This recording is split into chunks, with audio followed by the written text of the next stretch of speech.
भारत के लोक सेवा प्रसारण आकाशवाणी की ओर से आप सभी को राष्ट्रीय प्रसारण दिवस की बहुत बहुत शुभकामनाएं। यह वर्ष हमारे लिए बेहद खास है। आकाशवाणी अपने प्रसारण के 90 वर्ष पूरे कर रहा है। उस आवाज़ को जो कि पिछले कई वर्षों से देश के कोने कोने तक पहुंच रही है।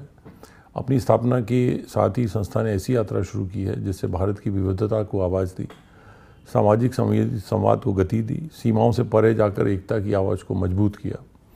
1936 से जब इस ऑल इंडिया रेडियो की स्थापना हुई थी, तब आकाशवाणी न सिर्फ एक माध्यम रहा है बल्कि ये भारत की सांस्कृतिक पहचान, भाषाई विविधता और वैज्ञानिक सोच का एक समाहक भी रहा है। सूचना, शिक्षा और मनोरंजन, इन तीनों को साथ लेकर चलने वाली संस्था ने शहर से लेकर गाँव तक रेडियो सेट के माध्यम से सीमाओं के जवानों तक और महानगरों के स्टूडियो से लेकर अंतर्राष्ट्रीय श्रोताओं तक, हर दिल तक अपनी पहुंच बनाई है। अगर आप आज भी देश भर के आकाशवाणी केंद्रों के कार्यक्रमों को देखें तो पाएंगे कि शायद ही कोई ऐसा पहलू हो, वो चाहे सामाजिक हो, राजनीतिक हो, सांस्कृतिक हो, वैज्ञानिक हो, जिसे कि आकाशवाणी ने न छुआ है।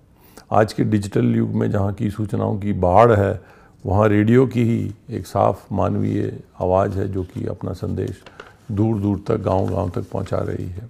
क्योंकि जहां भी ये आवाज़ पहुंचती है, चाहे वहां पर इंटरनेट कनेक्टिविटी है अथवा नहीं, जिसे जुड़ना है वो उसे जुड़ना चाहता है और उसे समझना चाहता है। आकाशवाणी की 90 वर्ष की यह यात्रा किसी वट वृक्ष की तरह रही है जिसकी जड़ें इतिहास में हैं और वो शाखाएँ हमारे सपनों की साथ विस्तार पा रही हैं।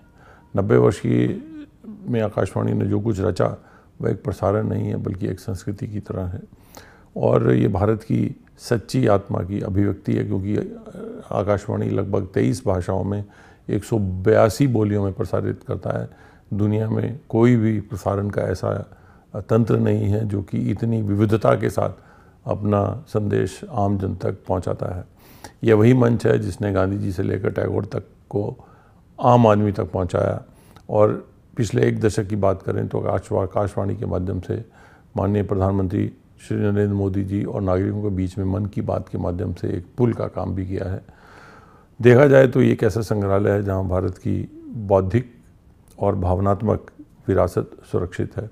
आज का दिन इतिहास को याद करने का दिन है तो है ही, साथ ही उस भविष्य के लिए भी संकल्प का दिन है कि जहां रेडियो की आवाज़ नई पीढ़ियों के सब संकल्पों को भी दिशा दे सकती है।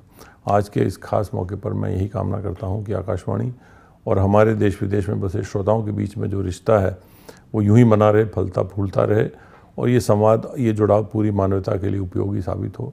मैं यहाँ ये भी कहना चाहूँगा कि अब रेडियो आकाशवाणी हमारा पूरा वेव्स OTT पर भी पूरी दुनिया में कहीं पर भी सुना जा सकता है। हमारे सभी radio station, all India radio station के सभी FM, AM और हमारे सारे जितने भाषाओं के रेडियो स्टेशन हैं वो दुनिया में कहीं भी डिजिटल के माध्यम से, वेव्स OTT के माध्यम से सुने जा सकते हैं। आप सभी को राष्ट्रीय प्रसारण दिवस की बहुत बहुत शुभकामनाएं। नमस्कार।